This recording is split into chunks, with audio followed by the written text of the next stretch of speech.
Tassa Bhagavato Arahato Samma Sambuddhassa. Namo Tassa Bhagavato Arahato Samma Sambuddhassa. Namo Tassa Bhagavato Arahato Samma Sambuddhassa. Buddhaṃ Dhammaṃ Sanghaṃ Namasami.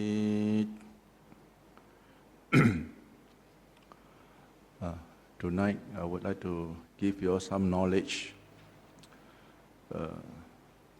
in our Theravada traditions about after, when our Vassa ends, before the Vassa ends, that night we have what we call Borana. The word Borana in Bali word is invitations. It's not invitation for food.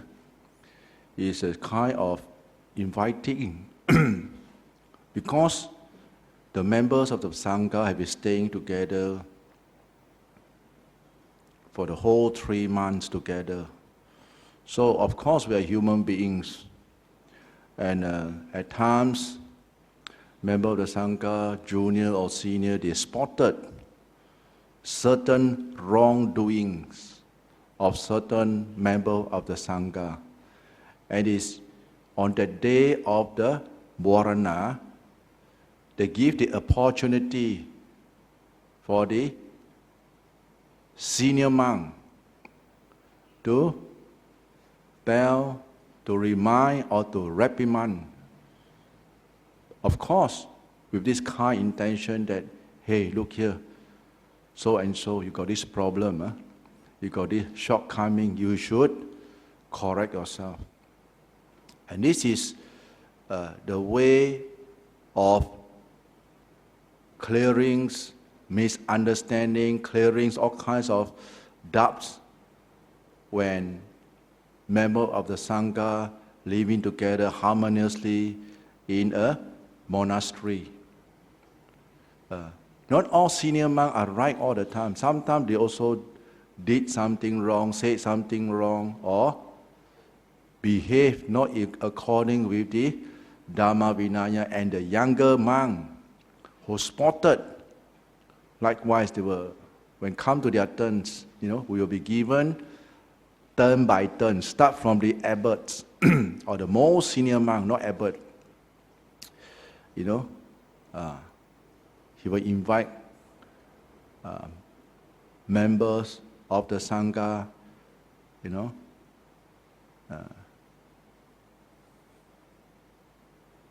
to point out his mistake.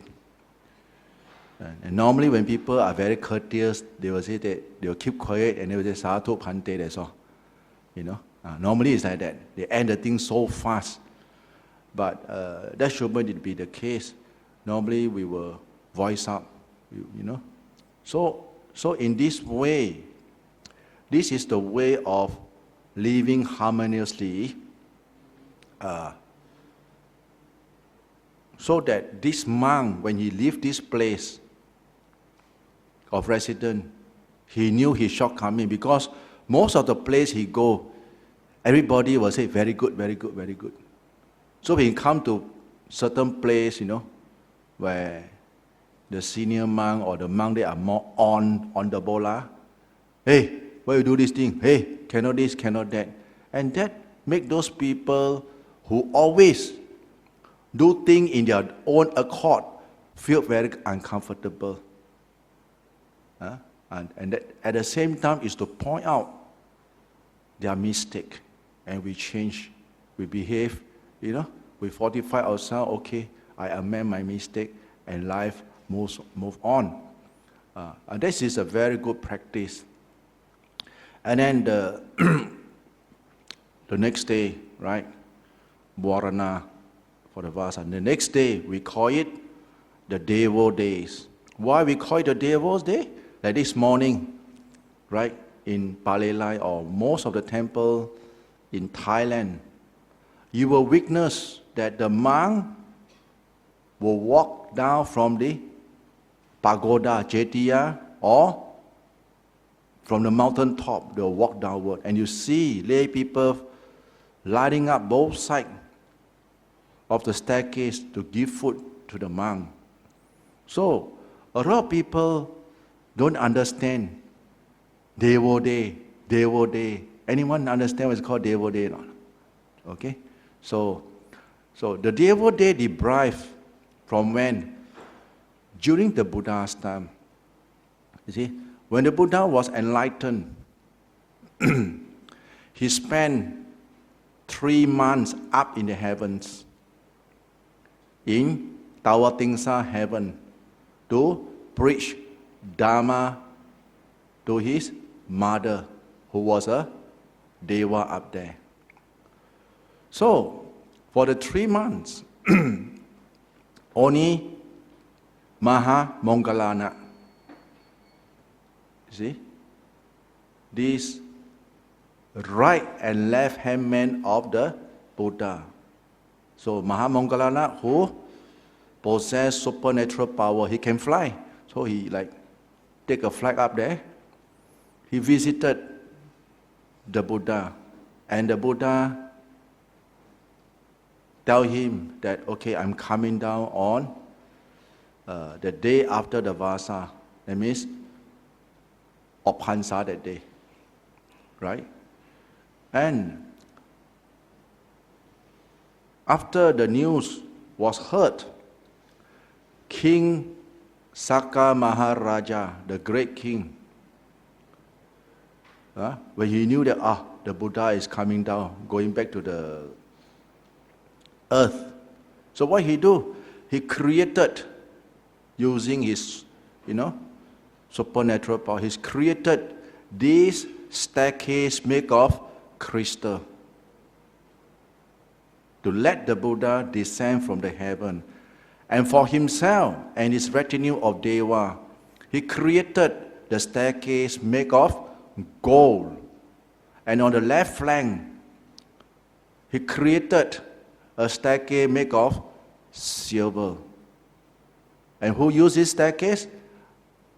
The Brahma and his retinue, who came to escort, to send the Buddha back to human earth. So it was a very auspicious day. So this ladder, this staircase, stretched from the Mount Sumeru, which is written in the scripture that is a place where Tawatingsa heavens was situated, down all the way to the city of Sankassa, which is situated in Savasti. In Savasti. The township is called Sankassa Township, and the city is Savasti City. So,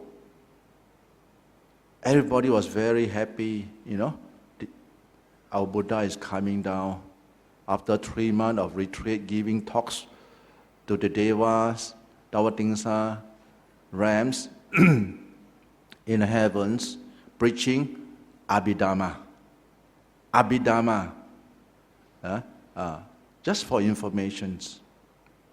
At the lowest level of heaven, there are 1 day. Our human life is 50 years lifespan. There are 1 day. So when you talk about the Buddha was up there 3 months, so it's very short. But in our human lifespan, 3 months. So you go and divide. So it's very short. So can you imagine when the Buddha gave this kind of Abhidhamma talk so fast? So this is something for your knowledge, for your knowledge. And when the Buddha descended from the heaven, King Sanka Maharaja was on his right, the Brahma was on his left, escorting Buddha to descend from the heaven, his style of descending in style. Why? Because it was during this time the Buddha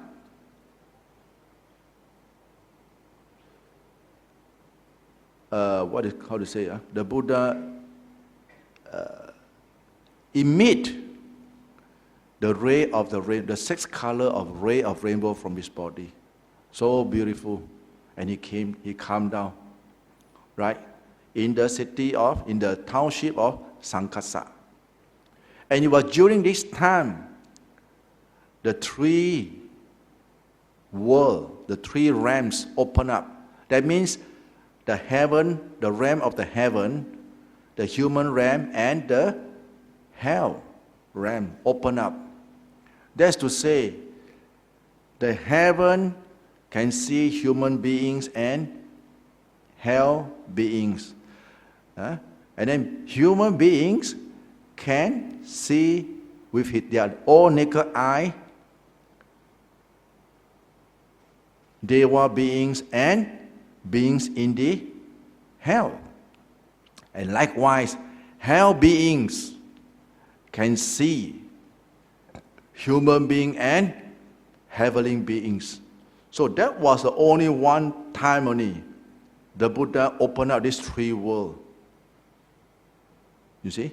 Three worlds, three realms, only this time. So a lot of people during this time benefited. You see? Benefited. And the Buddha will answer all questions without doubts. Only this time only. If anyone who, of course, for those basic one, you only know something below yourself, your own knowledge. And for those intermediate, you will know something below you, up to the basic. And for those highest Dhamma, you will know someone below you. That means your knowledge, you will fulfill that kind of knowledge. You see, the Buddha just hint to you only, you straight away you know.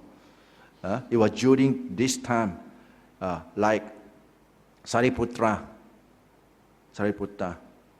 He may know the way to deliverance for a Sotapanna until Anagami. You see? But the Anagami don't know. I hope you understand what I'm trying to tell you.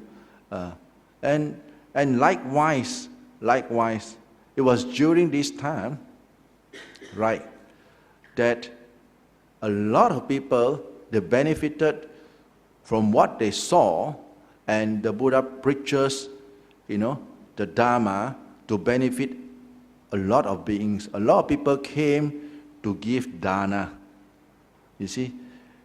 So much so that they couldn't access because too many people came. You can see far away this very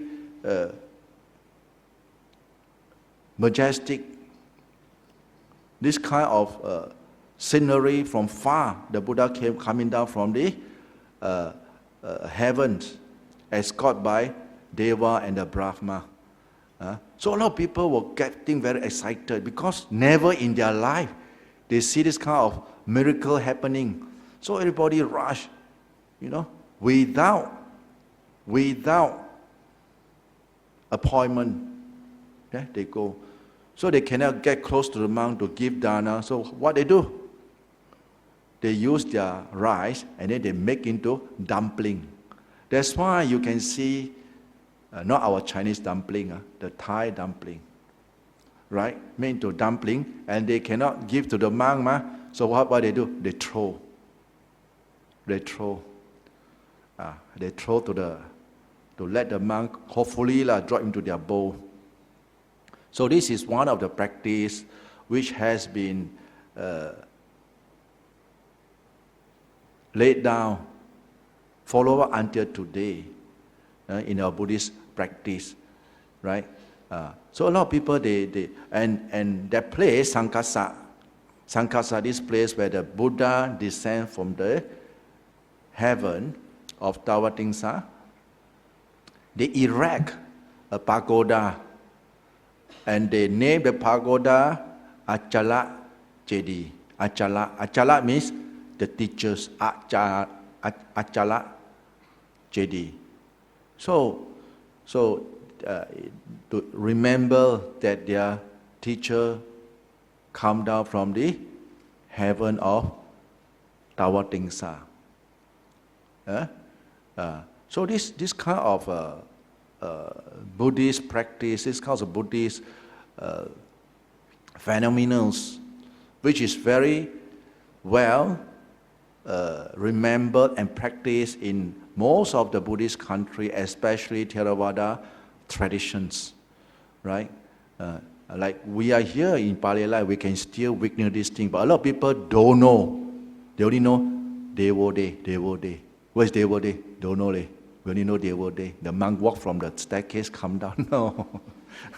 So now you know. When people ask you, where does he derive from? Yeah, because ask a lot of people, you know what's called Devo Day? They say, I don't know. The Deva come from the heaven. Not the Deva, the Buddha. The Buddha. And then because Devo Day, they want to remember the day the Buddha come down. So this monk, represent member of the Sangha, represent the triple gem. That means the Buddha, Dhamma, and the Sangha. And then people start to give food. So when people ask you what is called Devo Day, you don't go and tell the Deva come down from the heaven. No.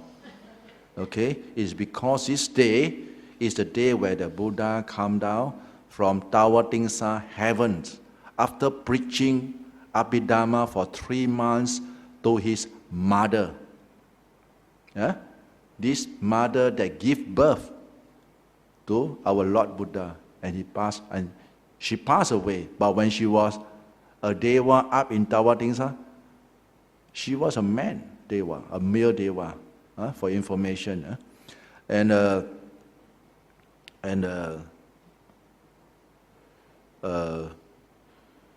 Okay, JD was erected. Okay, now we back to Singapore. Now this modern time now. Modern time in Singapore, and especially we are here in Singapore. That especially in Wat Palelai, we try, you see, our different sets of lay devotees who had volunteered their service, different set, not only this set, different set, sacrifice their times, their times, their energy, without paid. Together with a member of the Sangha, we have been working very hard to change this place to an even more better place for our lay Buddhist community and member of the Sangha to practice in terms of Sila, Samadhi, Panya, or Dhamma Vinaya in this place, to uphold, to fortify the Buddha's teaching. And of course, we are not human beings. During the transition time, there will be a lot of, aberrations. You understand what is called aberration, right? Because of human ditthi, personal view. Good thing we accept. But it's something that is, no, we don't. We must know that we want to create a salutary place for people to flourish, to have the kind of right views of what the Buddha's teaching is. You see? Like I said earlier, last time it wasn't like that. Palelai, it wasn't like that. It was not today, what you have been sitting here. No one give talk. No such thing as retreat. Right? I'm not going to talk about the past, but we are moving in the right directions. You see? And of course, we cannot just rely on the old gods.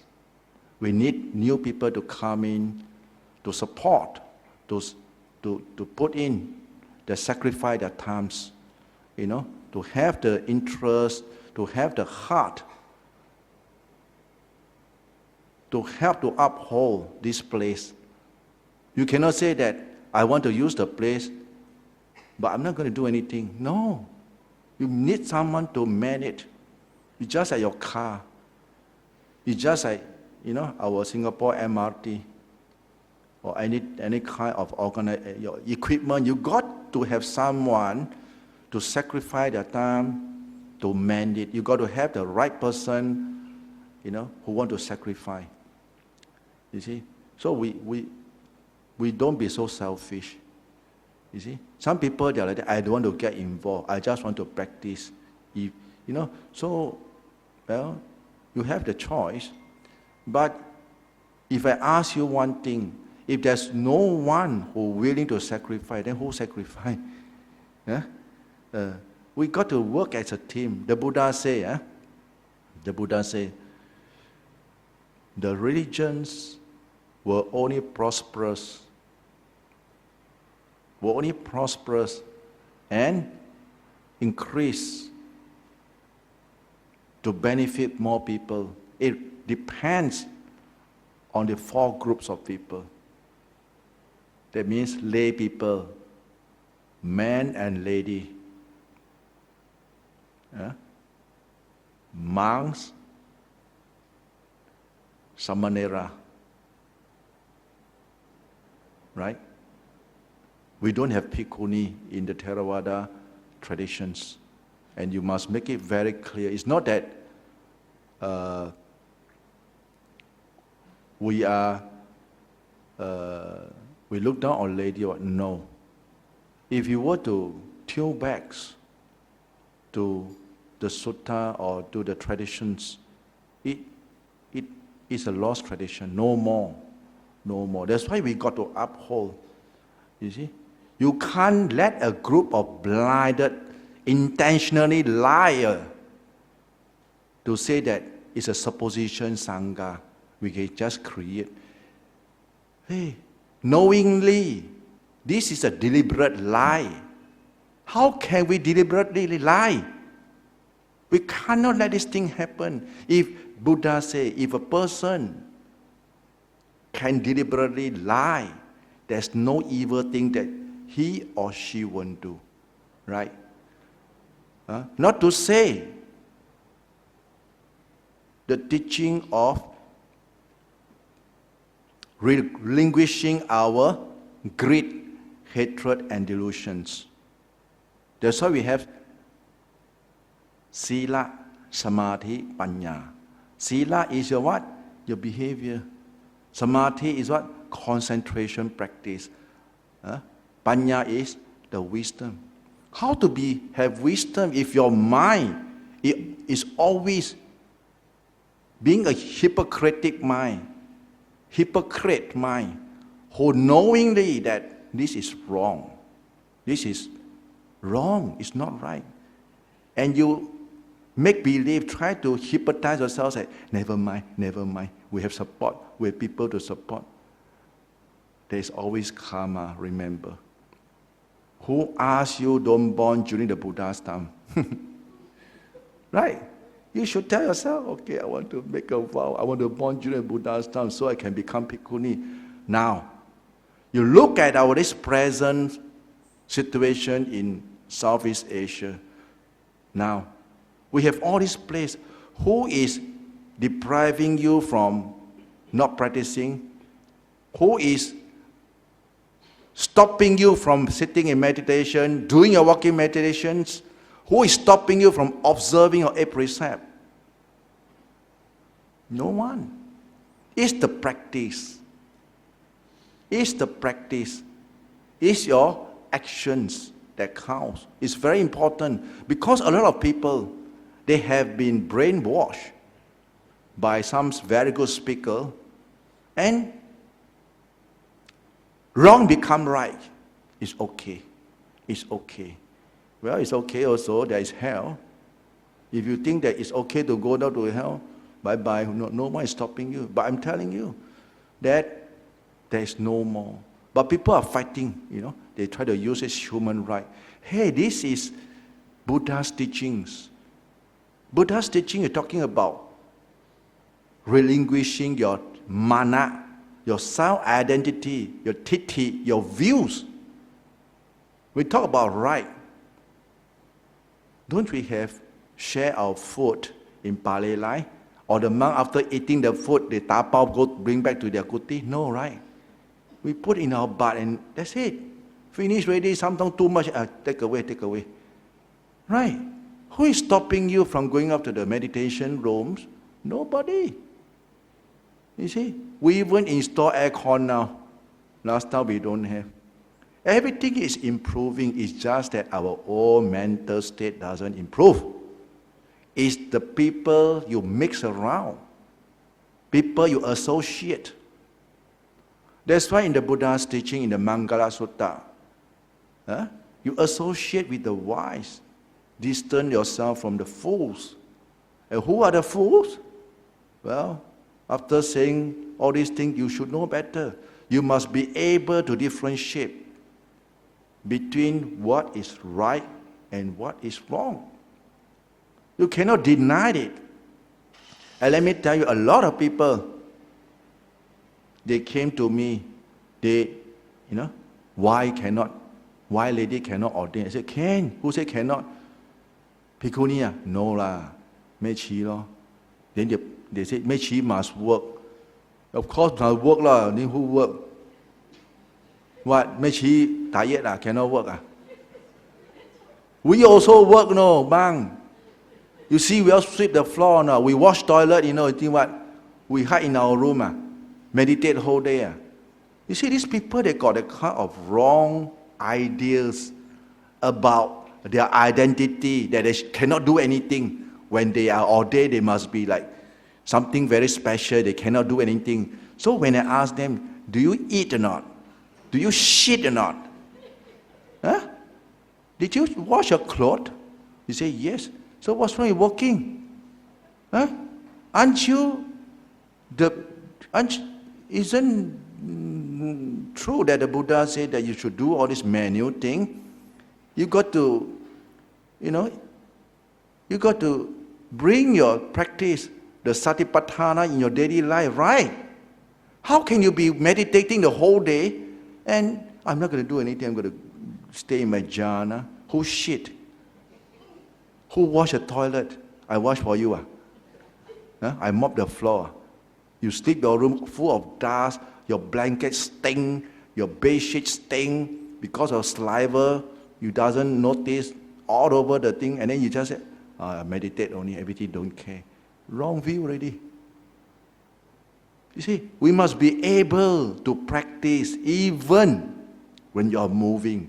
And that's what the four foundations of mindfulness comes in. Right? If not, then the Buddha is teaching wrongly. You see, we have certain tradition, you cannot do anything. Cannot do anything, we do for you. Hey, I'm not going to teach people to be lazy bum here, Huh? Maybe you can say that, wow, who cares? This is a teaching. This is a teaching to teach you to what? To sacrifice. To sacrifice your body. To sacrifice your service. Who are you doing for? For yourself. For who? You want to stay here, but you don't help. Are you too selfish? So you must think about it. You want to eat something, but you don't wash. And then people start to think they should invite people to do some dishwashing. You see, we all yogi must wash. Wow, so papai already nowadays. Now, they people practice and they got all this wrong view, they cannot do anything. So we must counterbalance. You see, if you don't do something, maybe in your daily life, in your layman life, your outside, maybe you have been overworked. Your mind has been so wear down and so worried by your responsibility that you have been harboring all this while, that you feel so sick of life, that you want to hide the temple, don't do anything. This is not the refugee camp that you hide, Now we are here to practice. We want to be more active. Active in way of what? Everything you do, you incorporate. You incorporate your mindfulness in your daily life. And that should be the way we practice. Right? to be more logically being applied. People has been talking about jhana, seeing light here, seeing light there. Look at their practice. Yeah? So lazy. Floor don't sweep, drink thing don't know how to wash, plate cannot wash. They scared the jhana stick will disappear like that. You can have it, you can lose it. You can lose it, you can do it again. And that is called Kanghu Ma. Right? We're talking about anicca, impermanent. You must be able to have it. Okay, I can let go. Don't have it, I can make it again. You see? Like your master, like those runner, right? Those people who have been running all this while. You run until half year or 1 year, then you feel very fresh. Then you say that, wow, super lady, superman, very, very, very, very healthy. And then you forget to run again because of your commitment, because of a responsibility. You must crack your head day and night, so you forgot to run. So after 6 months, you punch it already. Then you tell yourself, I must go running again. Then you can't run already. Wow, my chest want to burst. Are you going to give up? No, right? Because you will start to remind yourself, once upon a time, I'm able to run 5 to 10 clicks at one go without stopping. So maybe I start out with 1 kilo first. You see, you can slowly pick up. And this is the way we should practice. To put into the real life practice. The Buddha's teaching is to enable the place like here is for you to, a better environment, of course, better than your home. If you're back home, all those things that you see are the same old thing.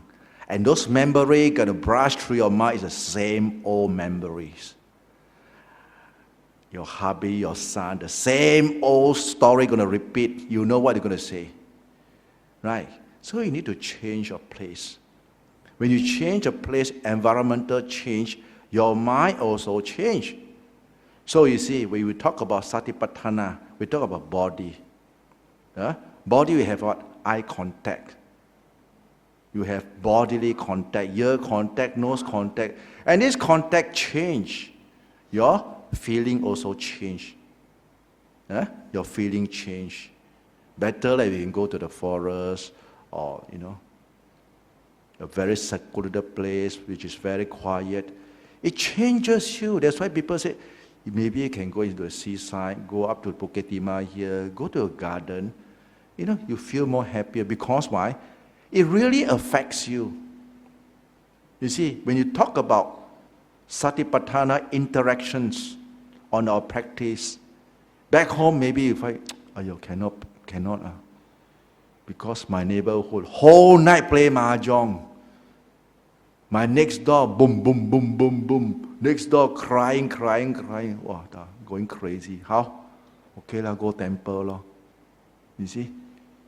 The first glance, you look at the Buddha image already, you feel the kind of relief already. The second glance, nobody bothers you. There will be still noise. You cannot deny there is noise. Who asked you to have ears? Well, right. You cannot deny this real happenings, experience that you're experiencing, but better than nothing. Because this is the best choice you can have. It's the nearer place. You don't have to go so far. So we make good of the place and we practice. And you can gain result. Why? Because your mind doesn't nag. It doesn't nag because of the environmental change. Because you don't have place to sweep leaf like here. Down here you can see all this long broom, quite. Never see before how people sweep. Then you sweep, wow, very good exercise. You see, so a lot of things that when you interact, then you see the changes. When you talk about satipatthana, body, feelings, mental, Dhamma. You see? Kaya Vedana Chit Tham. How these things interact and how this thing affects you. You see? That's why we say we need to have a monastery, a temple like that. You see? Not everything in the heart, in the heart, in the heart. I know it's in the heart. You have that gung hu already. You know, you have that kind of so-called, black belt, very proficient in your practice. Then, it's in the heart. But still, let me tell you, if you have the choice, you will say that, I want to go overseas. I want to hide myself in the mountain. Yeah. Why? It's different. The atmosphere is different. The feeling is different. And it really can enhance your spiritual goal.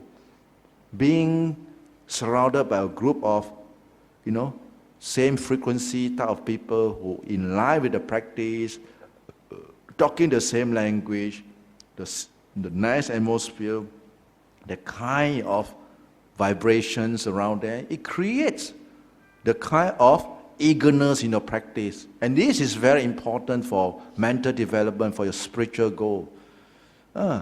We cannot deny the truth, right? So why we have this place like that? Again, is to be a connecting place where people can get connected, can exchange their knowledge.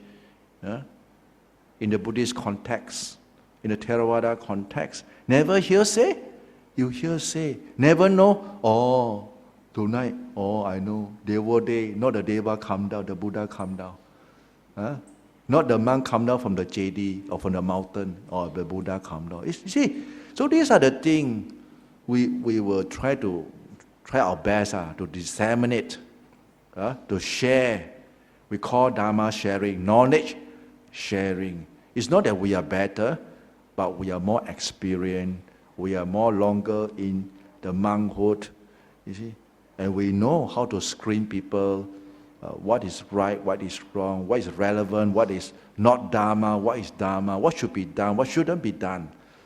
So this is what we are trying to reinforce, refortify, and change, keep changing. It's on the move. It's change, the way of change. And it's what we call anicca, impermanent, right? If you want things to be permanent, die, this kind of practice cannot change.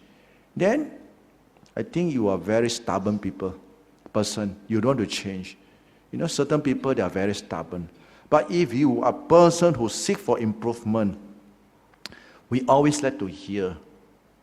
And we will always like to pick up those things that is relevant to our practice, and we put into practice. Don't just listen. Don't just believe. In the Kalama Sutta, the Buddha said, you don't believe, because this Ajahn Keng say, no, you don't believe. You don't believe because the book say. You don't believe that because a lot of people is doing it, is talking about it. The whole society, wow, Satipatthana, very good, we go, can become a product to sell now, can make money, wow, we want to settle. I hear that with my own ears. I thought, why is it happening? Greed, hatred, delusions. You see, we call it kidnapping. I use the word kidnapping the Buddha's teaching.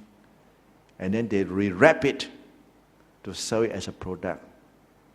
Like what we are seeing in the internet nowadays. A lot of things, they cut here, cut there, then they paste what you like to deliver to you. But they will never tell you anicca, dukkha, anatta. They will never tell you about life is short. You're going to die one day. So direct. They say cannot sell, like that cannot sell. You see? So why young people,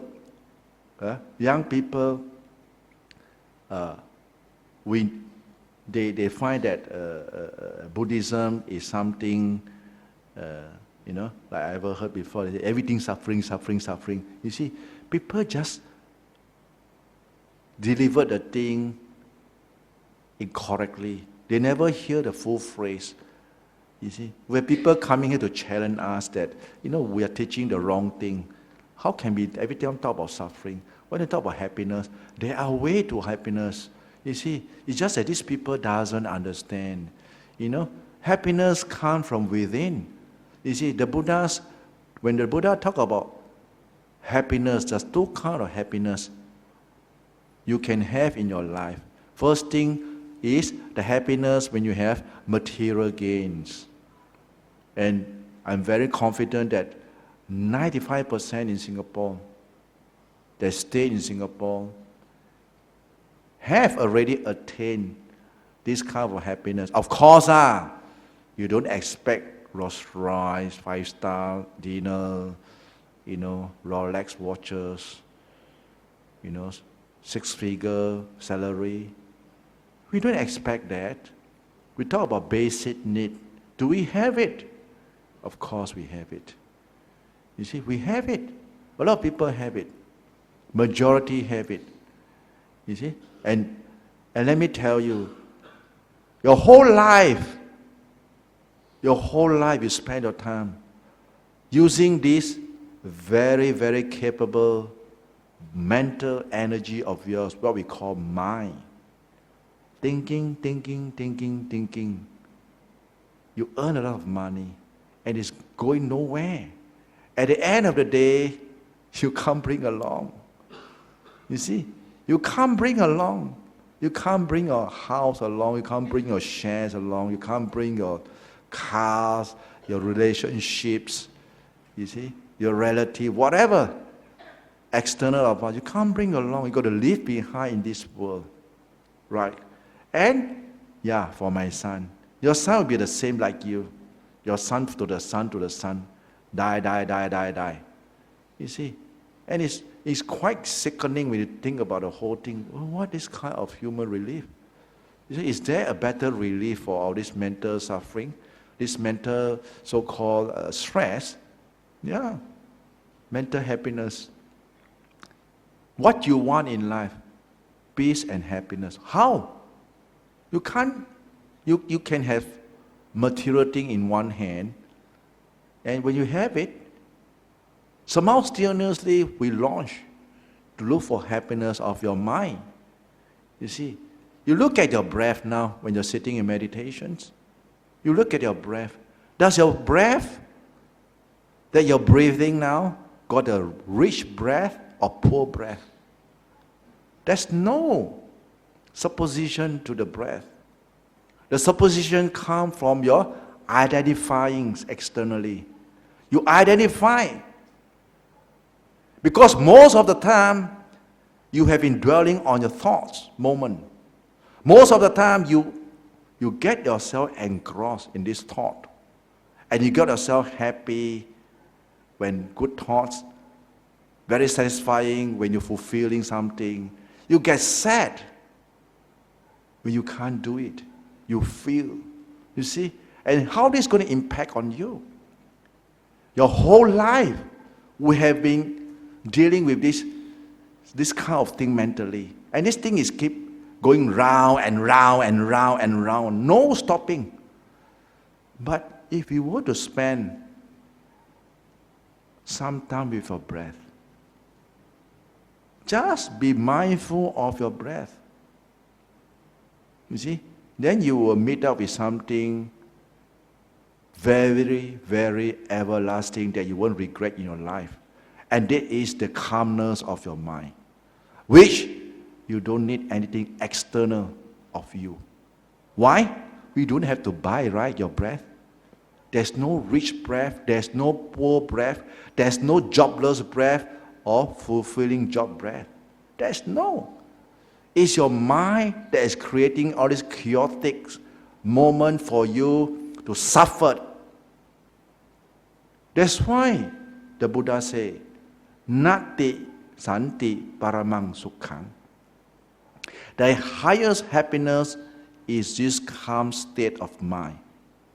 The highest happiness is the calm state of mind.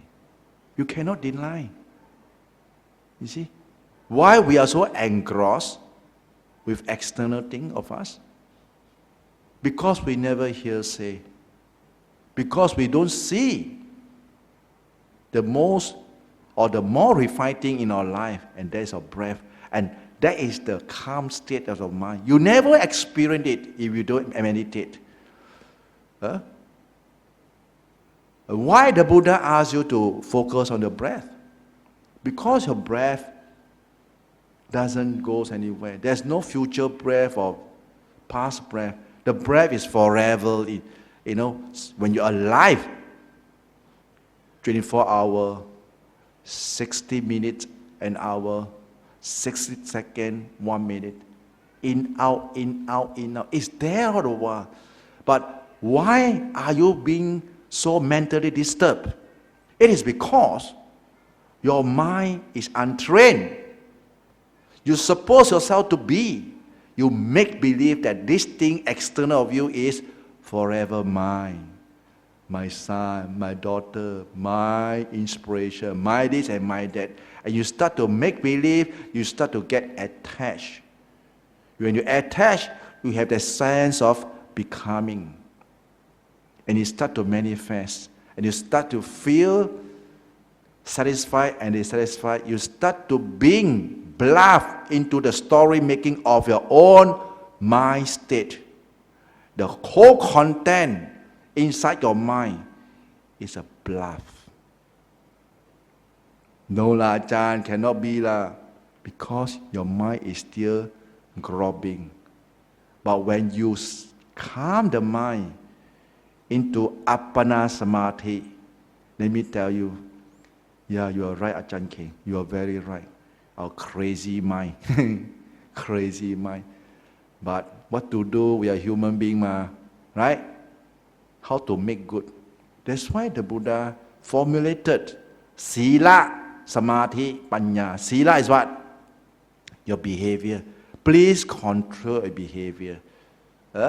No killing, no stealing, no sexual misconduct, no telling lies, no telling lies, no abusive speech, or speech that is irrelevant, talk nonsense, and no alcohol. You see, you think about it. Why the Buddha formulate these 5 precepts? To make life difficult for us. Wow. Is it true, Lord? Make life difficult for you. You say you want happiness, what? Now all this stupid thing you do, isn't it this 5 precepts you are committing? Yeah. Then you don't change, So how to gain happiness? You don't meditate. How to get happiness? You don't practice the satipatthana. You're not mindful of what you're doing. You're not mindful of what you're talking. You're not mindful of what you're eating. I want to have good health. Every day boost, alcohol. Sorry, you're a smoker. Smoke. And then, wow, very high cholesterol thing they take. We have all this knowledge in the media to tell you what is right and wrong, what is healthy. You don't do research. You don't read. You say, my karma, of course your karma lah. Then my karma, what? Your karma is correct. You deserve to have heart attack because why? You don't listen to the doctors tell you, don't do this, don't do that. You say, cannot lah, doctor. How to don't eat? Yeah. How to don't operate? I got insurance, Sipun must operate. You see how people mind have been deviated from the truth, They come to us in the temple, Then they tell us about their problems in their life. And we already spotted their shortcoming. Okay, don't do this, don't do that. They don't like to listen. Cannot. This one too hard. I want a shorter. So they go where? Of course, fortune telling. Some people who agreed to their wrongdoing that it's okay to have second wife, third wife, fourth wife, fifth wife. Okay, it's okay to tell some lie. Your problem in your home, you buy this stone, not this stone, $2,000. You put every morning your wife come out, look at the stone, then she will be very happy, won't quarrel with you already. You see, this kind of thing people believe. You knock this door, then the money will come in already. Your business will be good. What the Buddha says, Silena Sukhati Yanti. Because of the precept, it bring you peaceful and happiness. Because of the precept, it brings you wealth. This is very striking. This is very striking for me. For these few years, I keep contemplating, why can have wealth when we observe the precept? If you were to go into a more deliberate ferret out, oh yeah, if I don't commit these 5 precepts, right, they'll be a very good person, a very honest person. You see? A very honest person, hardworking person, very sacrificing. Because a lot of people don't behave like us. A lot of people will take advantage of so-called this guy, stupid. They will say that we are very stupid, we are very swaku, But this so smart guy, when come to job opportunity, he cannot secure. But this cuckoo guy, the big boss who want to invest, I want this guy. Because he's very honest. He will tell me everything. He will protect my interests. I want this guy. See? And for example, certain bosses, I just quote certain examples, certain bosses, you see, those things that I experience, my aircon spoiled, you see, and I know what things spoil because we monk also know how to repair certain things, and we have this so-called mechanic who come that must change this, must change that, Okay, well, we must change. No, must change. Must change. You've asked me now. Next time, will I call this person? No way. That will tell my devotee, don't engage this bloody company. Cheat on us. Right? So this is trust, right? If you're honest with us, then we will support you. Hey, this one very responsible, very good. This one, finish. See? This is how your wealth grows and how your wealth lose. You lose your wealth because you're dishonest. You even tell your worker to cheat. And your worker cheat under the Tauke instruction. If we don't do this, how to 摊家, is it? I say, walao, okay, never mind. One time enough. One time, and there will be no second time, I swear to you. See you not? We will associate people with honesty. And honesty always paid. Honesty always reward. And that is honesty.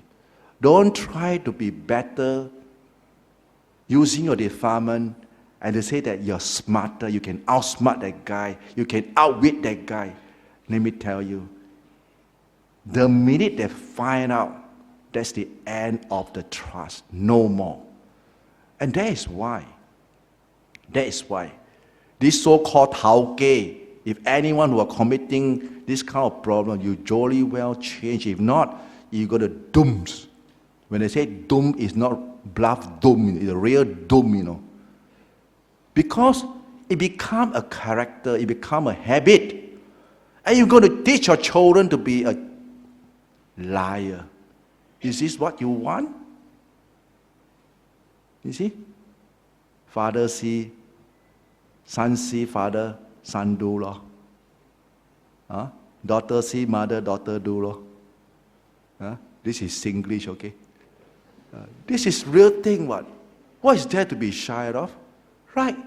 And then, because of these people that doesn't want to accept their own mistake or their own wrongdoing in breaching this 5 precepts, they will start with all kinds of bluffing themselves. Like I said just now, they go and pray here, pray there. Then this fellow say that, your Buddha image too old, it must change. Too old already. Yeah, old already. Change bigger one, got power. You change new one. Then in the end, landed here. And then knock your door here, knock your door there, buy this, buy that, buy this, buy that. In the end, you keep going around, do this ceremony, pull white cloth, change side, go, 打小人啊，死俾咯，拜拜呵. You see, you do all these things. In the end, the Buddha said, it's your word, thought, and speech that you got to change. It's not this thing. But anyway, every second there are many suckers is born. Yeah? Don't get offended. It's true. Every second there are many suckers is born. I call them sucker because when we tell them, we have this spotlight, tell them, hey, this is the way. They say that, don't bluff me lah. This one is the way, their way. So your way, lor. You see, so if a person who want to change, if we don't believe the Buddha's teaching, who are we going to believe? We have been dwelling on our own thoughts, our trails of thoughts in life, our direction of trails of thought in life. We've been attending causes, improvement causes, so-called causes. What does it promise you? Do you feel any happier or not? Any more relief mentally? Or? No. Why? More problem. Because you got to adapt yourself to new ideas. And the idea is a little stupid idea coming up from this defiled mind. Mind that is full of greed, hatred, delusions. Mind that reframe this greed, hatred, delusions, they repack it. They use more bombastic term, reframe it to make you blur that it's a new product. And just, wow! When you go inside there, same old thing, right? Same old shit you're going to shit. Same old rice, same old water you're going to drink. Same old bed, same old house. Everything the same.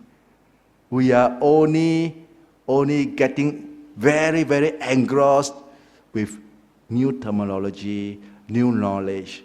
But it's the same old thing. This is what we call the world of sankhara, the world of supposition, the world of suffering.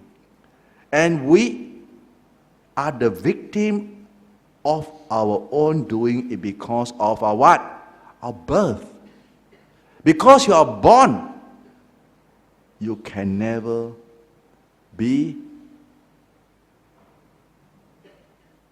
excused from what you're going to go through: aging, illness, death. To break away from your beloved one, to break away, or to get angry, to hate someone, is also suffering. It's a kind of mental stress. Something you wish for doesn't come in line with your wishing. Something that you don't wish, every time kena. And this body of mine is a form of stress. That's why because of this birth, we have all this package. We call this package of life that you cannot deny. We can't deny. We can only make good. DIY for FYI, for your information. The Buddha's teaching is DIY. Do it yourself. You don't, Poppy, please. Sorry, I'm not available.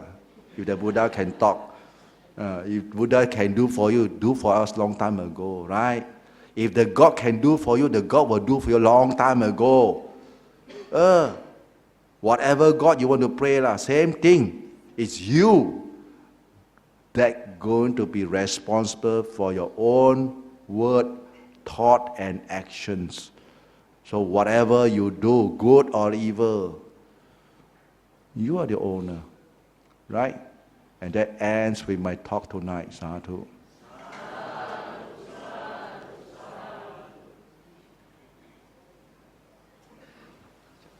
time for question. Huh? Got time for question. Okay. Okay. Anybody has any questions? You want to ask Chao Khun? Anyone?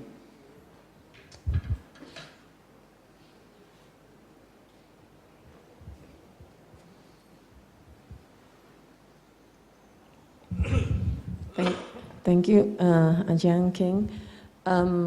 Sorry, I just asked a very, hopefully not offensive.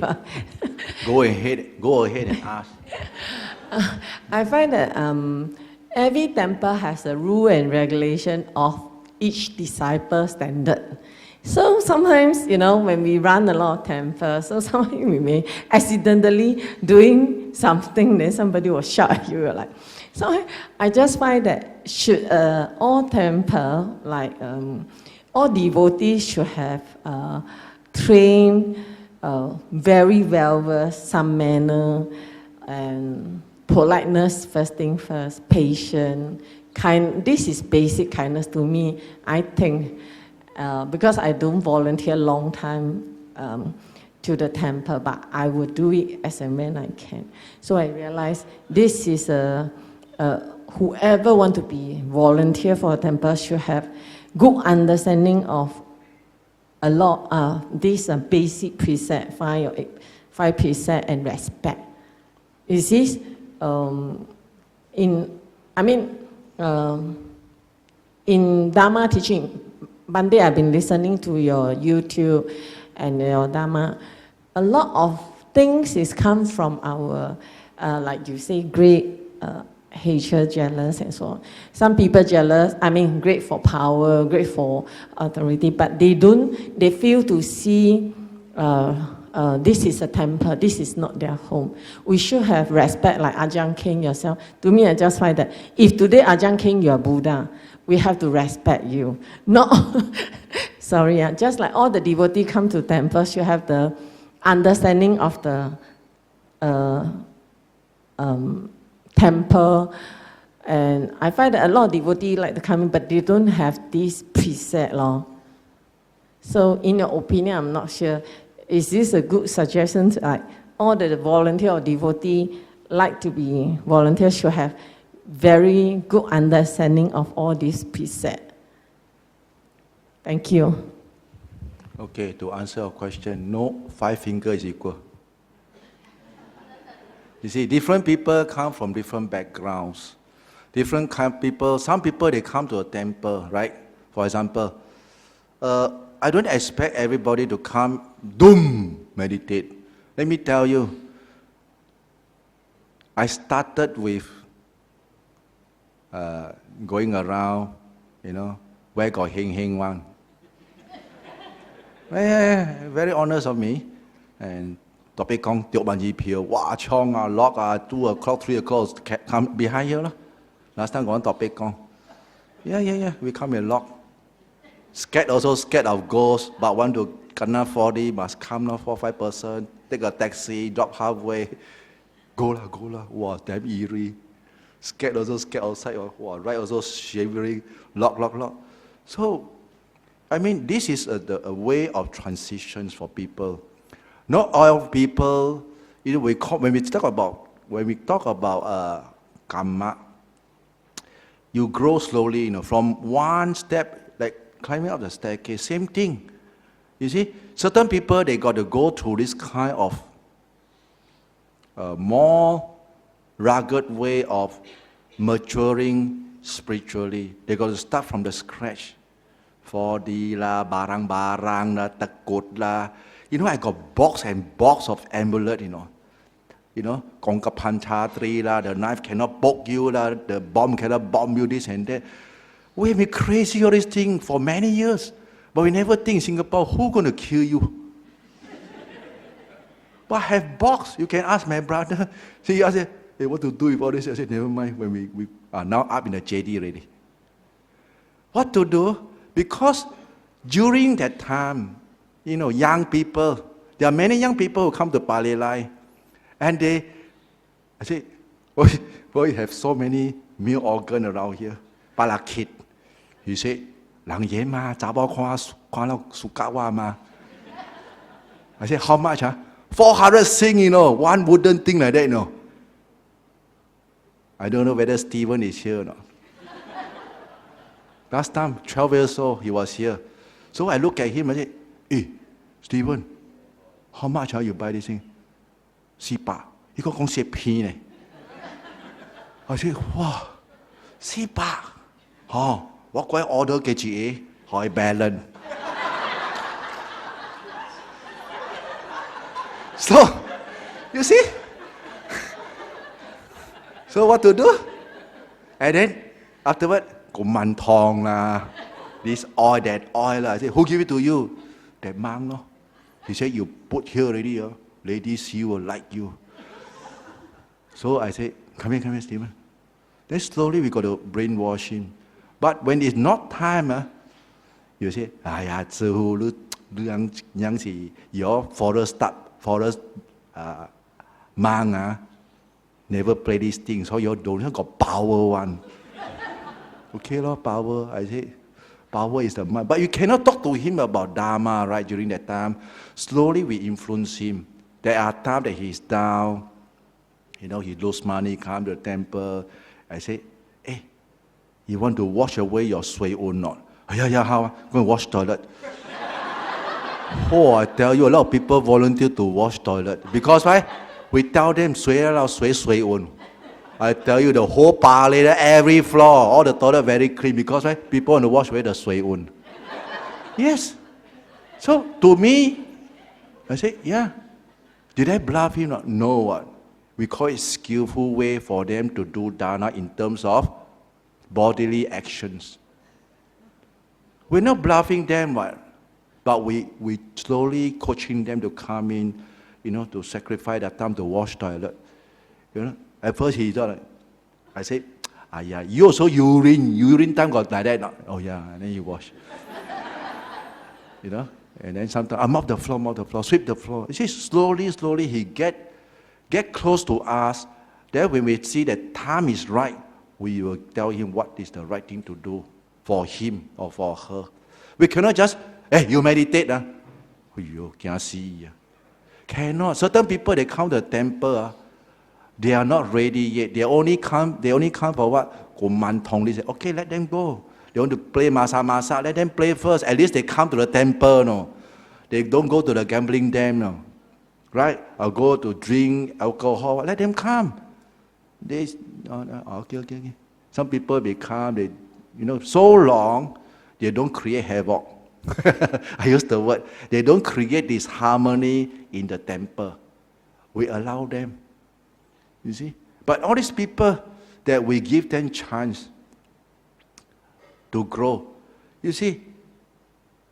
We can have asing, our sing. A lot of people know asing. 3 o'clock, he sweep the floor already. I never see any volunteer come at 3 o'clock, but I see asing. 10 o'clock is sleeping here already. Like that. At first I was quite cheesed off there. I said, how can you allow this guy? So I don't jump on him first. I slowly observe him. 3 o'clock, shuck. Until next door complain. Can your people don't sweep so loud, can you not? So early, 3 o'clock. Morning, then you sweep, ma. They say, sweeping was so wrong. Your own compound, 3 o'clock. Nowadays, like that, Singapore, they say too loud for them. Okay, lor. Then I said, sing, manikula la, lak tem ka sao la. Okay. You see? So you see, slowly, from drinking 4-5 bottles, slowly become 1 bottle. You see, we always give people a chance, but that person must be wanting to change. Then we evaluate from there. Yeah, this person we can help. We help. If we cannot help, out you go, we kick him out. Don't worry, don't go out, I call the police. You see? So we cannot say that people who come in, some people they come, they just want to do dana. You don't tell me about Dhamma, no. I got no time for Dhamma. I got time for dana. I bring some packet of rice and poof, I go already. They stop at there because their mentality is like that. I want only what? Fu Bao. They want only dana. They want only, external thing. Go ahead, it's okay. This is what the temple is for people from different level of understanding, practicing different level of things. So from here we can engage all. You see, certain people, they throw water for more than 15 years. And then one day they look at the sign, there's meditation class, just switch over like that. And that is Patrick Ong, our former committee member. Every day, hang on, then he go and work. Very happy, he go and work. So, to him, husband, why come to the temple? What's wrong? Go ahead, ma. But because of a preconceived idea, of a set idea of how things should be run, you get yourself stagnant there. We cannot accommodate people who are more unfortunate already. We want to be good people, then can come. Who will come? Right? The temple is a place we say either you are over, but not crazy people, Then you come because you have certain thing inside you that you think that I need some mental relief, I need some belief. You see, because we believe in the Buddha, that's why we come to the temple, right? And these people, after they do dana, then they hear say, sometimes they are paiseh, They listen, precept. Then they read more. That's why we have books. We have class, Dhamma class, we have books, we have classes for meditation. So these people are able to come and learn. We create the opportunity, we create the venue. You see, so this is what we call sacrifice, right? We don't just collect money and masuk, tada keluar. You see all this new building? Because of the new set of people coming, that's why this new building come out one after the other, after 10 years, we have new building coming up to benefit you, if not you all. If we don't do, where will we sitting? No place to sit, Down here got two cemetery here on your left-hand side. Yeah. That's why when we build that time, we got to take it away. And maybe in the open, So different people, slowly they, like kindergarten, upgrade primary school, secondary school, same thing.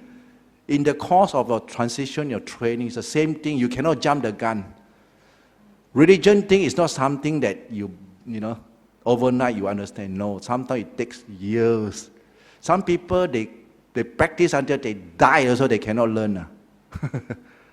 Certain people, you will say that there are these people very, very hard at the meditation. Yes.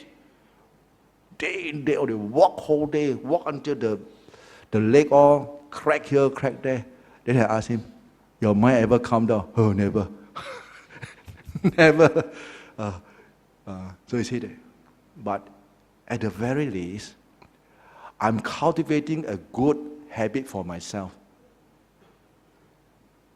After this lifetime, in my next lifetime to come, I just hear the word Putto, I want to go temple already. I hear something only, you can come to the temple. So what we call, you are preparing yourself to receive the teaching in your many lifetime to come.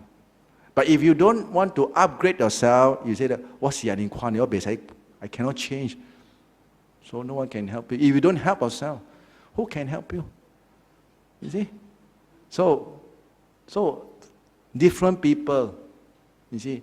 And again, we must be responsible for ourselves. Of course, what she say is true. Sometimes in the temple, people can be bossy because it's true. They can be bossy. They will say that, hey, why are you here? Walao, how come like that? So rude to me. You see, people feel offended. But a person who knows, who have the trust in the Buddha, they won't get offended. They will say that, this person is testing me. They're testing us. So it depends on how fast you can twist your thought. One thought moment only. You can get very angry if you don't know how to think. He might say certain sarcastic thing, indirectly try to poke you. But you say that, well, he poked me, talking about me, who's talking now? Who's talking about you? He's saying in the air, never said Mr. A or Mr. B, but why you are so angry talking about you? Did he mention Mr. B? No, right? So, why you get angry? Say he can be so sure he's directing at you. So is this your self-made understanding, self-made grabbing of the decision? Yes. So when you're not mindful, we are very easily played by people. Tongue warfare, especially in the office. We said using the tongue to create warfare. Using the tongue to create warfare. They will say something purposely choke you. Purposely. The minute he see you angry, wow, song. Yeah, this is reality in life. You see, I suffered that. Only in monk's life the best. Wow. Because cannot choke. Cannot. It's a transgression of rules. It's a wrongdoing if you intentionally have the intention to say something to hurt. It's a transgression. You got to confess to another monk that you bear this unwholesome thought in you.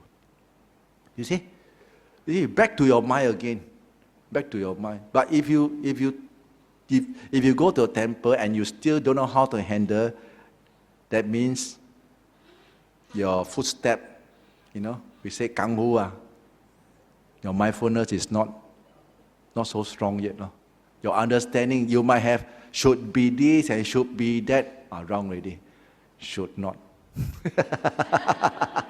When you say should, wrong already. You see, this is a public place. Everybody can come. You see, sometimes you have very rude people. They come into the temple, and then I sort of, okay, let's see how you going to test me. And true, he's very rude. So I look at, straight away I focus on my own mind state. Okay? If your body is not yours, this is also not yours. Or this guy is rude because he feel offended. When I say, why you charge your battery motorbike here? Just like that. He feel flared up. I come to the temple every day, no. Oh, okay, sorry. You see? I never say anything. And one day when he look at the notice board, he look at me, his head go down already. We have the every right to F him, to make fun of him. Why? Hey, you know who are you talking not? We are monk, no. This one belongs to who? You're stealing the temple electricity, stealing. Who you asked to plug your thing? Finish already. But I'm not that harsh. Okay lah. Let him paiseh himself lah. Now he see me, his head always tang. He's not there to put his motorbike here. It's very rude when we ask you, whose? I just asked whose bike is this? That's all. Wow, very nominative. I seldom see him say he come here every day. we spend 3 months here. I don't see him. He say he come every day. Wow, invisible man. This, I don't know. This ghost come from where? This is quiet. I don't like. Yeah, this is stealing because why? You never ask. If you are courteous enough, monk, my battery flat, can I charge? Because it's a electric bike. Will I say no or not? Oh, never mind, go ahead. But you never ask or you charge. Then we ask, whose bike is this? Wow, jump already. So you see, people are very rude. We're not going to take actions, but there are this kind of people in the temple. If I were to be very stern, oh, we have every reason, out you go. A lot of people will get into trouble. Who asked you to charge? This is stealing of electricity from the temple, no? And then, we always tell people, big thing, don't flare it up. You see? So we keep quiet. You see? Monk also shouted by lay people. No, you see? And then this is how we handle the whole situation. No problem. It's how you handle the situation. It's not how people are going to please you. You see? It's not how people are going to please you. You come to the temple to please you, to pour you. Wow. You see? No, you come here to pay respect, to do your whatever thing you want to do, those meritorious deeds you want to do, and that's it. You see? But you come here, you want people to please you. I don't think we're not going to do that. We have water cooler everywhere. We're not stopping people. Go and drink, no? Yeah, there are water cooler around the temple, and you're free to drink. But I mean, if you go until the extent, a bit girly, we say, you see, but people are like that. They like this type of treatment. But who? No. We are human beings. So when we come to the temple, you see, during the Buddha's time, even the king, whenever the kings, or even now in Thailand, when those high-ranking officers, they go and see the monk, they got to be they cannot take the rank with them. They got to go in like a lay people like you, unless in the royal palace only, that's all. You see? They give them the respect. If not, no, you got to behave like a devotee, like a layman that go to the temple. Like you look at the Buddha's time, all the kings, when you want to go to see the Buddha, they go take out their sword, take out their head, all this thing that is very harmful, poison arrow, got to put aside. Then they go in. This is a gesture of respect. This is very important because if you a person who stay in the society, you don't know how to show respect between mankind. Then it's very hard to live. Kindness, respect, the kind of sacrifice, helping people. You must have that, because when you start to make the first move to give, you already break the barrier. Why should I give? When you go ahead and give, then you say, your heart starts to soften. Because of attachments, the gripping is very hard. When we first go for alms round to a new market, you can see, few hundred pairs of eyes looking at you. So, so we sort of got to tilt our head down, was too pressurized. So until we compose ourselves already, then we'll send our eye contact to them. Look at their bow and look at our bow. So some people, they are fast enough. Maybe they back foot or what. Then they will come, 师父, 你这边没有摘的，什么都可以吃吗？可以。And then they know already. You see, they know, 他们是在讨吃的 They come here for food only. They don't. You see, so this is how we educate the public through our own example. You see, using our body to go and beg for food. You see, we still got to move, to stand there sometimes under the sun. Of course, we will look for shade, but no shade, how? Under the sun, no? Sometimes look for shade too far, that fellow can't see you. Yeah.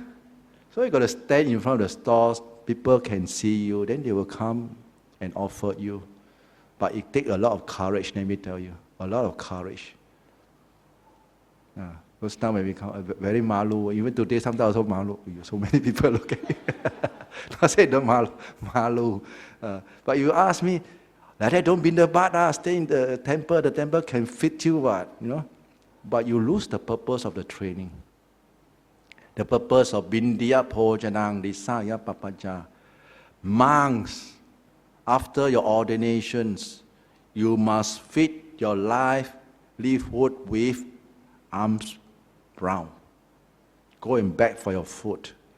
And that is for the long-term welfare, happiness of the donors. Right? Certain people outside there, they don't know. Then they might see someone beside him come and give. Then he asks, can give or not? Can ah? Then you give. You see, one person, you open up the opportunity to create for people to do dana already. And from here, people start from there. You see, like Sunday, the lady who do dana now become helper. I don't know whether she come. She do dana, no. Dada do, and then, hey, can I help or not? Huh? So our brother Anthony, oh, 求之不得, of course, please, we need helper. And then people come in. So this is how through patience, I use the word patience, you see, we pull people in through dana. And when they come in, they will listen to a lot of things they never listened before. Then they will see things, how people behave, and life will change from there. You see, I see how people change their life. Oh, yeah. So if the monk don't uphold the right teaching, then finish. Let me tell you, it's the karma of Singapore. That's why we want to. Already we are along the way reaching.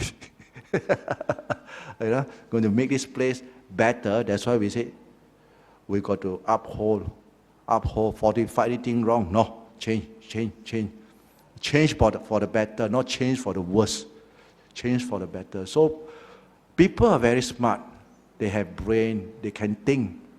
You see, when they see why this fellow do this, they will think why he do this, why he say this thing, why he so stern, shouted at me. You think or not? You want people to sakha you, pour you? Then this is the wrong place. But people dare to tell you, then they say, oh, lucky, nobody ever tell me. Yesterday, I was at this Mahayanese temple in Malacca, and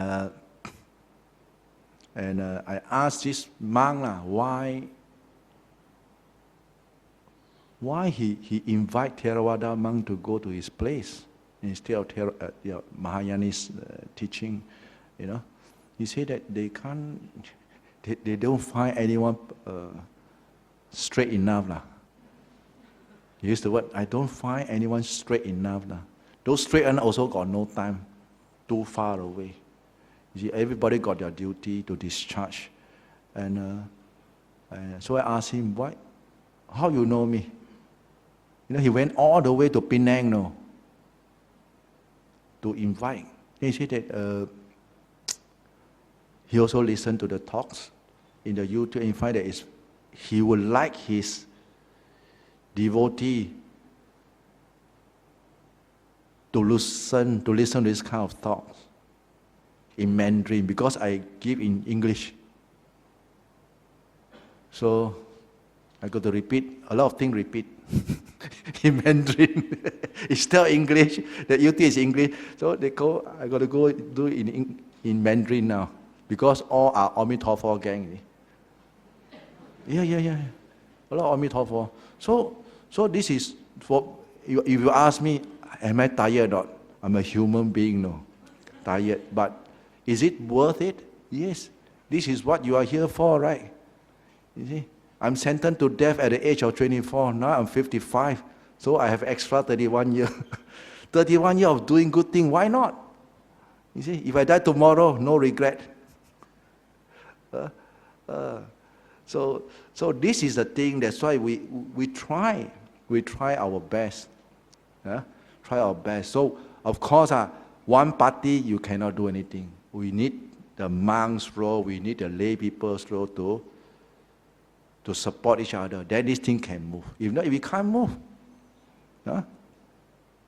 Okay? Any more questions?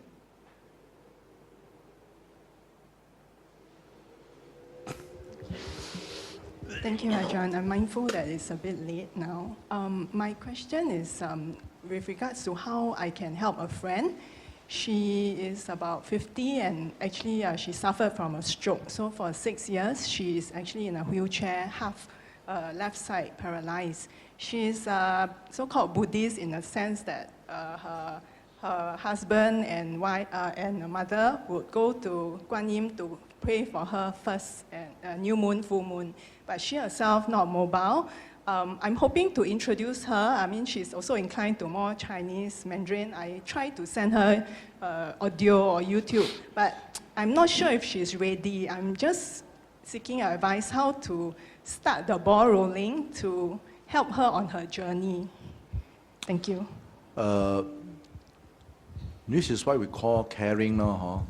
First thing is, we must have someone beside her. You must have someone beside her. Because she's immobile.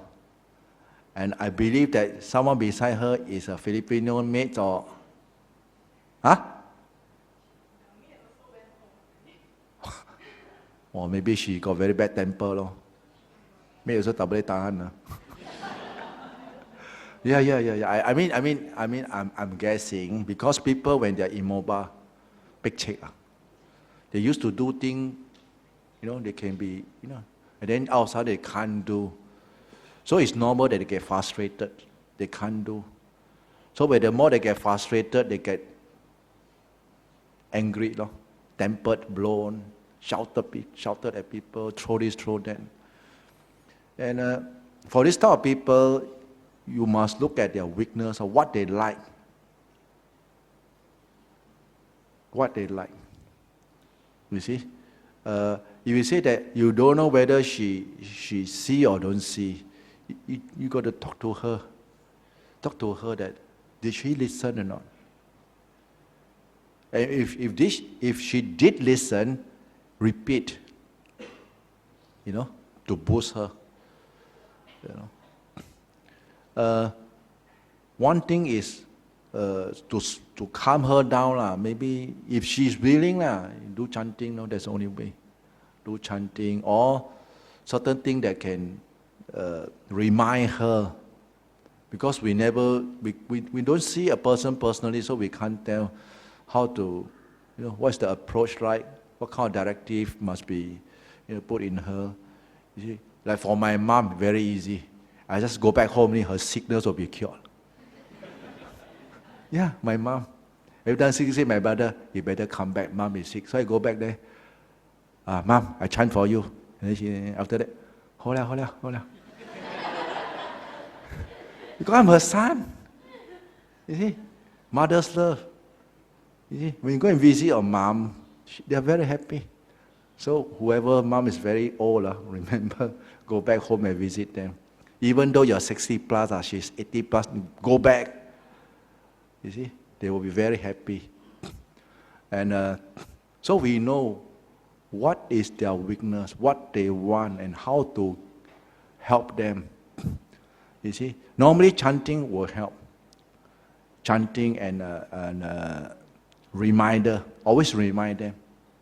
But the minute you find that they get agitated, don't remind. After you get shouted, you must remind them. Then how to show that they're interested? They will tell you, hey, you got any more new tape? No? Those tapes you send me, I all listen already. That means they're interested already. Do you find out? They say, no, I pain here, pain there. Cannot. Because these people, they still linger on to their old memories of they want to recover. They're hoping that they will recover. So it's not so easy, to do this kind of mental coaching. It's not easy. It's not easy, let me tell you. It's a very, very difficult job. And you got to have times with them to tell them, And for sick people, they need is what? Encouragement. You see, certain thing a bit of wrong, you also say, never mind, never mind. You cannot say it wrong. No. You must boost them out first. So there are many things, but you got to look at their background also. These people, what was their background? You see? Are they willing? The Buddha say, you want to say something to someone else, first thing is, these people, are they willing to listen or not? If they're not willing to listen, what for you talk to them? Because they're not ready. They're mentally not ready. Even you talk, they then you go back, kaypoh lah. Yeah. When I first being introduced to Buddhism, I was so engrossed, so happy. Wow, so good, meditation, so good. So I walking place, keep telling my friend, you must meditate, man. Until my friend all gang up because they like to drink. Yeah, I tell you, you shut up, man. And I said, hey, what's wrong? I'm telling you something good, what? I said, I know. You go temple, you go lah. We like to drink, want to gamble. You kaypoh what?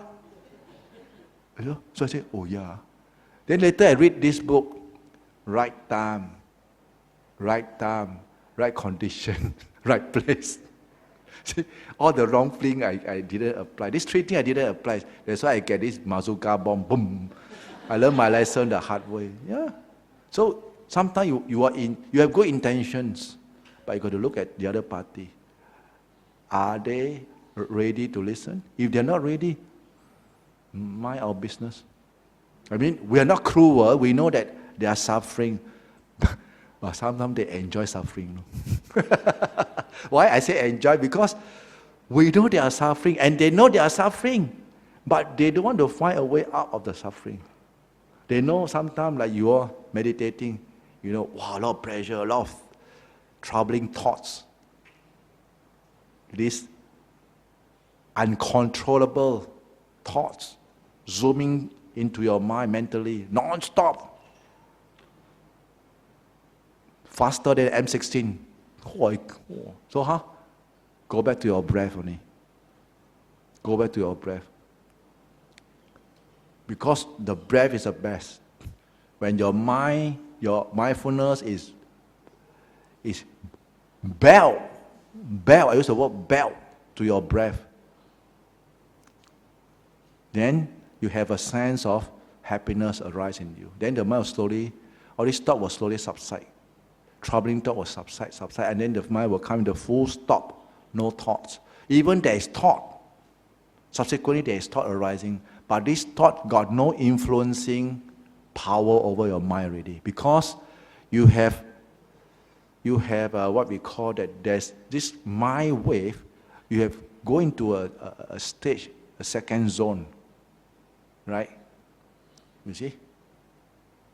This zoning coming down, and you find there's a relief, there's a mental relief, and then you sit more, you want to sit more. The more you sit, then your mind will gain the strength of mindfulness.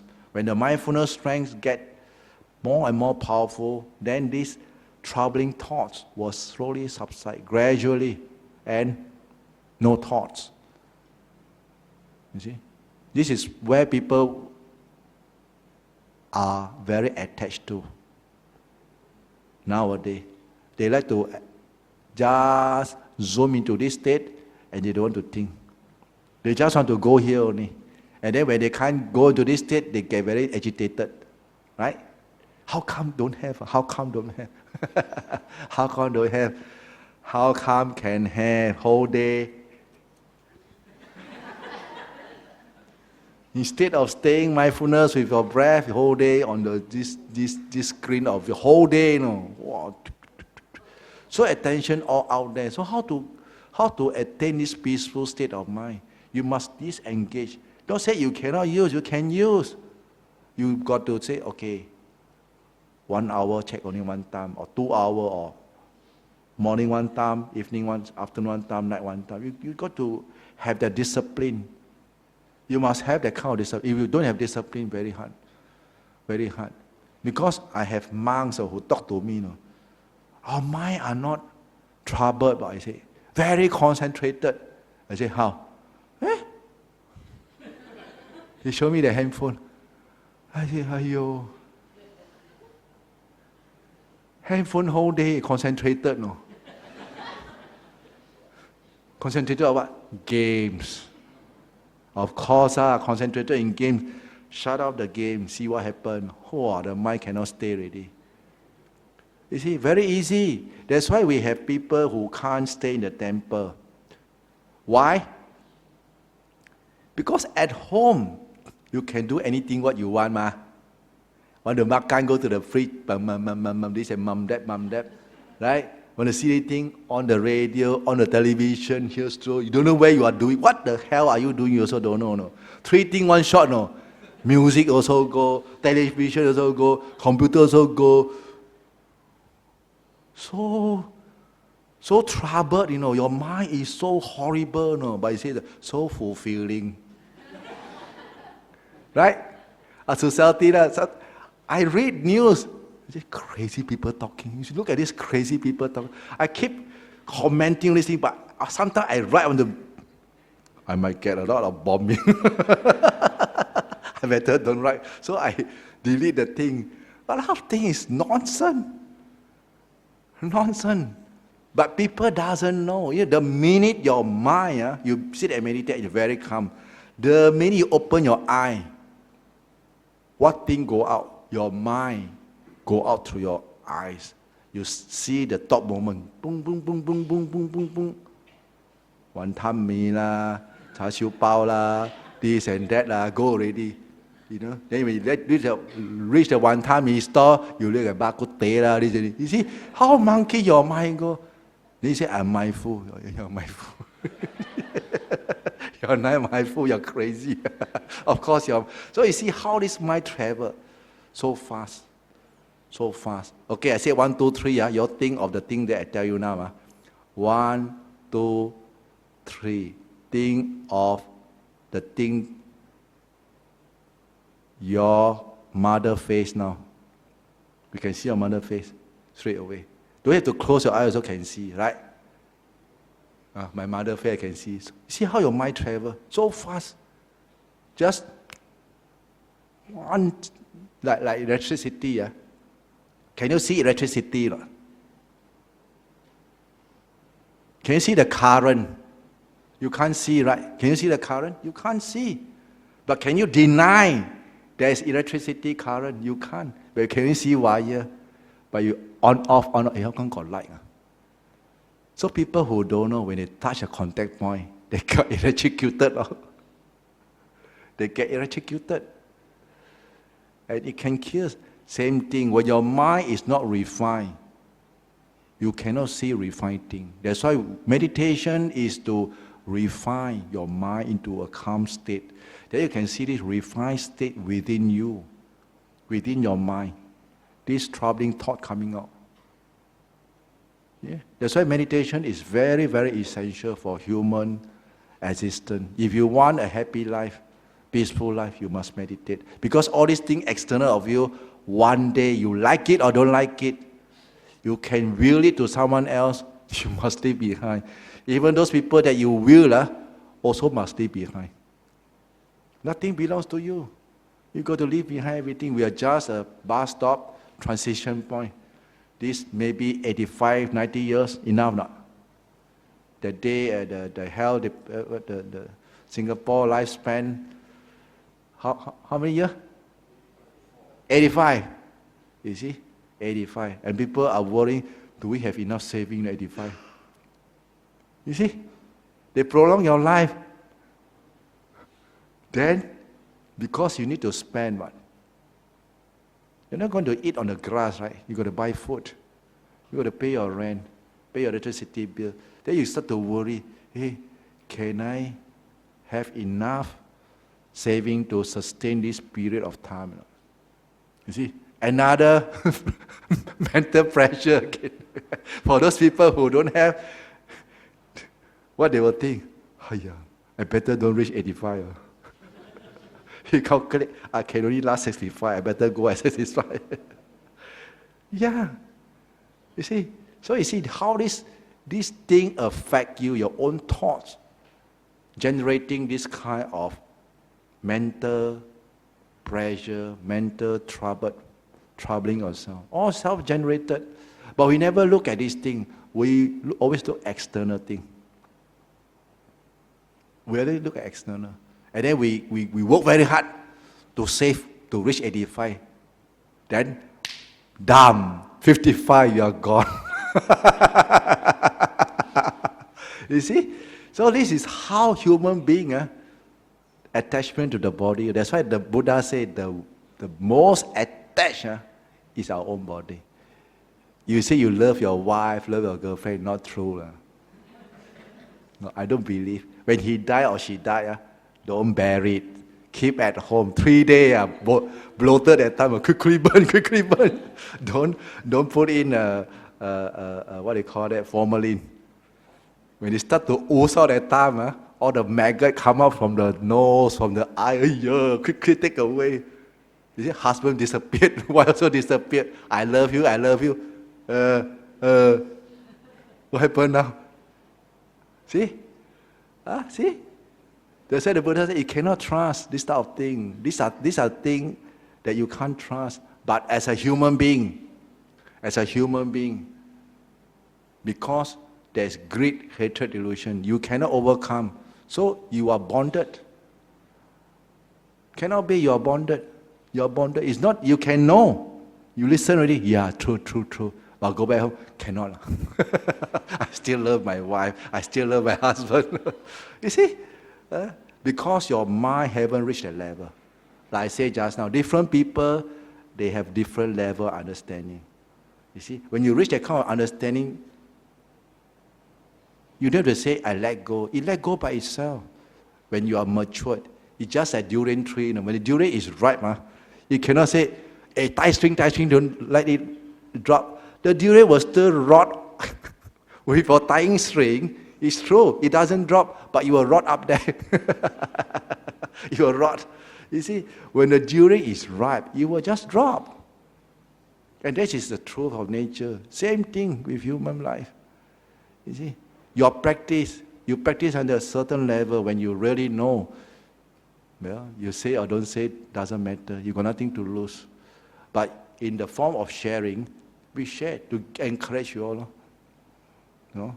So meditate more. Okay? Okay, let's put our palms together. Sadhu, sadhu, sadhu. Finish. So, Okay, yeah. I'll give blessing. I'll give blessing. Palms together. Yatha varivaha pura paripurente sakarangi vame vaito dina petanang upakapati ichita paditantum hankipame vasami chatu saphe purentu sankapa chanto panaraso yatha manicho diraso yatha saphe tiyo vivachantu saparogo vinasato mate bhavantrayo Sukhi Dikha Yugo Bhava Abhivadana Sinisanichang Vuttha Pachahino Chataro Dhamma Vatanti Ayuvano Sukhang Ba'lang Bhavatu Sapamangala Rakhantu Sabadevata Sappa Buddha Nubhavena Sappa Dhamma Nubhavena Sappa Sankha Nubhavena Sada Soti Bhavantu Te. Sadhu, sadhu, sadhu. All the best wishes and may all your radiant hopes be fulfilled. Sadhu, sadhu, sadhu.